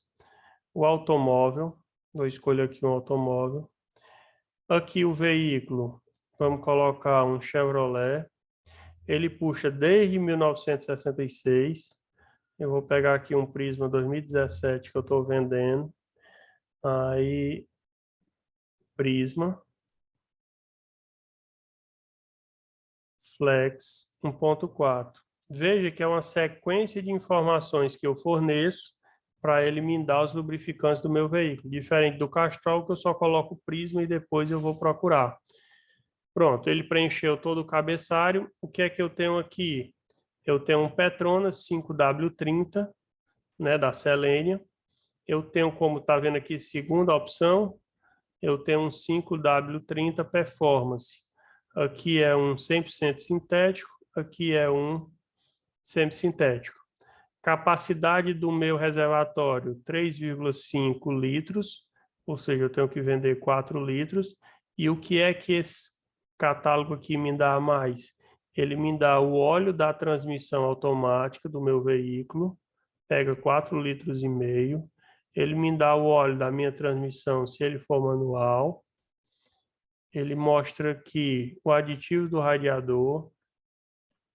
O óleo de freio do meu carro é um DOT 4, pega meio litro. Olha como é bom. A direção é a direção elétrica.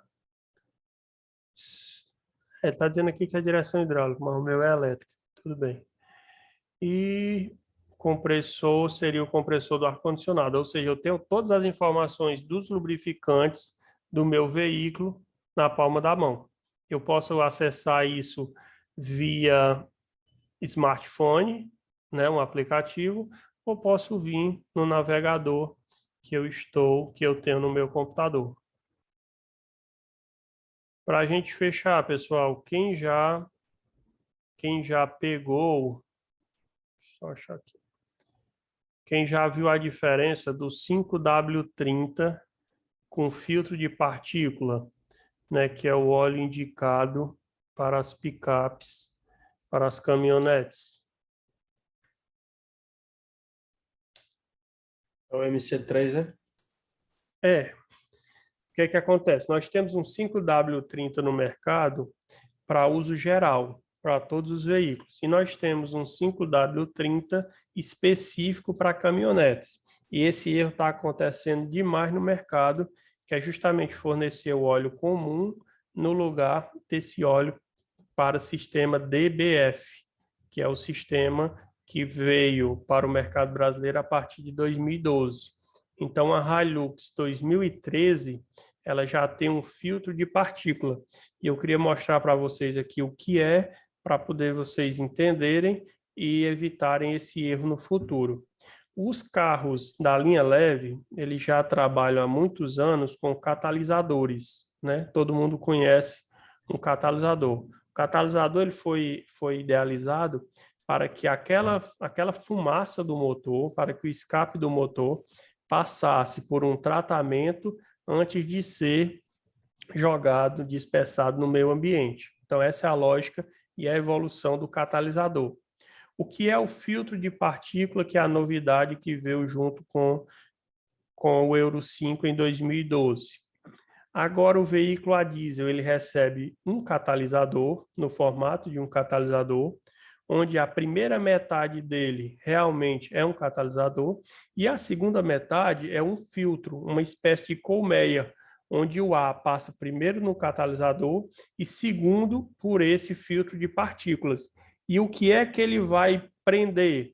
Ele vai prender partículas de carbono que iriam para o meio ambiente e agora vão ficar retidos nessa colmeia.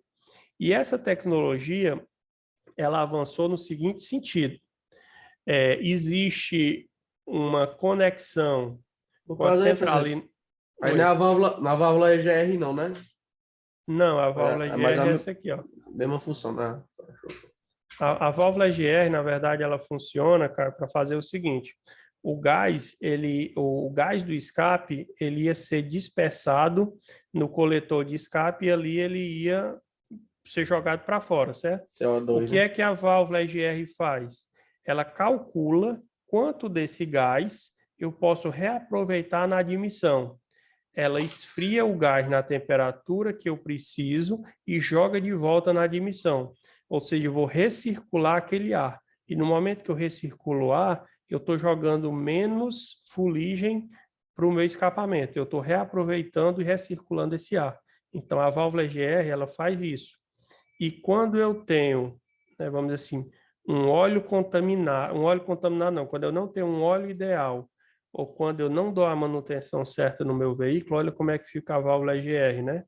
Ela fica extremamente comprometida e daqui, em vez dela fazer, vamos dizer assim, o trabalho inteligente de jogar o ar para admissão, ela está jogando tudo que não presta, porque foi se acumulando nela. E nesse aqui, dificilmente ela pega reparo, viu?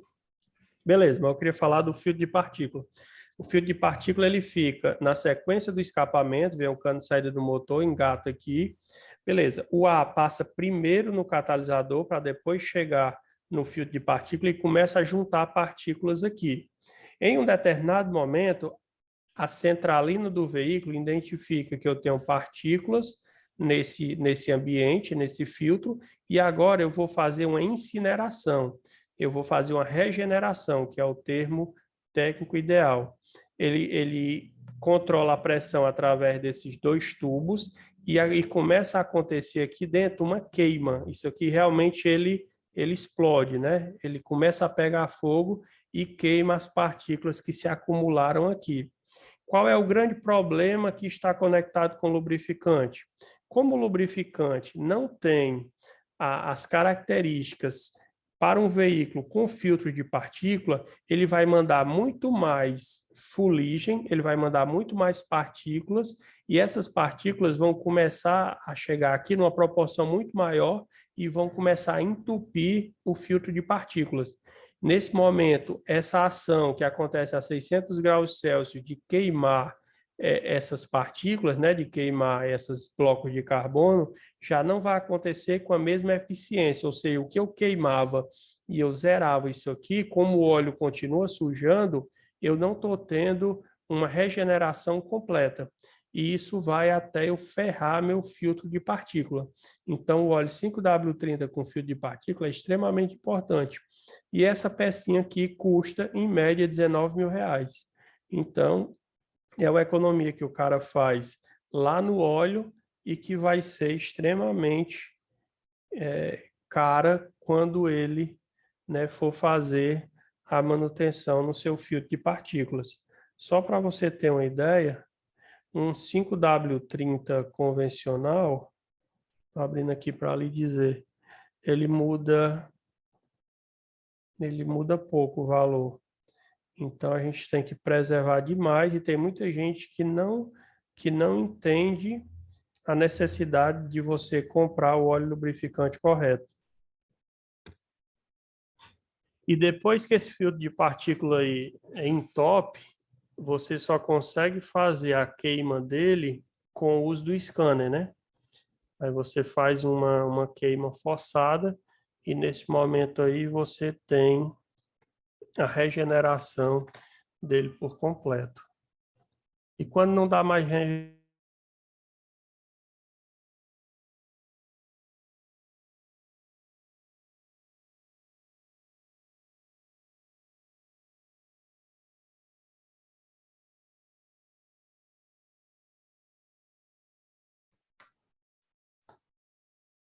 boa.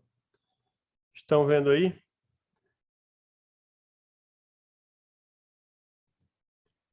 Ó, Caio. Esse 5W30 aqui, que tem um símbolozinho do automóvel ou da picape, ele é o ideal para esses veículos. A caixa, por exemplo, custa 347, enquanto que a do 5W30 comum custa 286. Não dá nem R$100 de diferença. E tem muita gente fazendo errado nesse aspecto.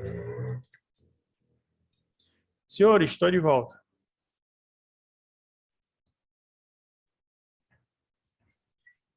Dúvidas sobre lubrificantes? Mas esse MC3 ele pode ser aplicado no gasolina, né? Pode. Você pode fazer o inverso. Você pode aplicar o óleo bom no carro a gasolina. Exatamente. Só vai trazer benefícios para o teu veículo. E ele pode ser aplicado em todos, diesel, flex, não tem problema algum. Exatamente. A linha CI4 a linha CI4 do 1540 que a gente aplica no diesel, ele também tem as mesmas propriedades de aplicar no gasolina e no diesel.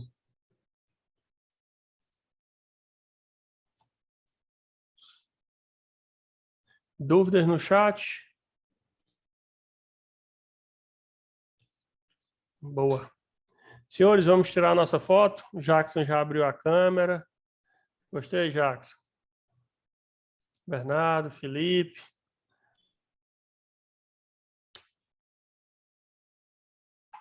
Como é que eu transformo aqui? Meu amigo Kelto, estou vendo ali.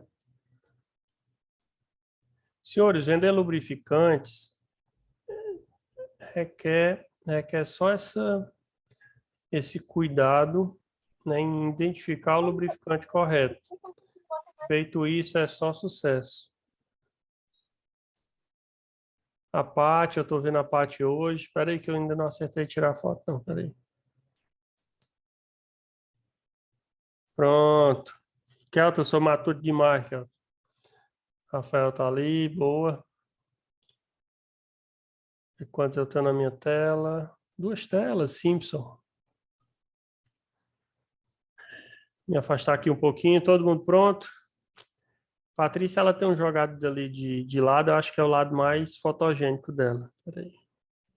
Deixa eu pegar aqui. Vamos lá. Foto agora. Boa, agora a turma 2. Jonathan, vamos lá.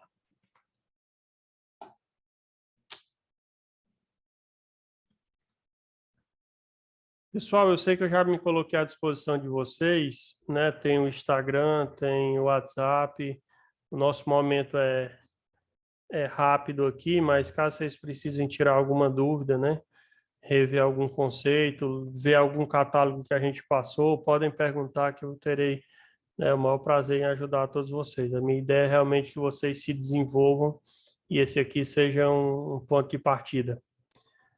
Muito obrigado a todos pela presença. Alguma dúvida? Estaremos aqui amanhã. Até amanhã, pessoal. Um abraço.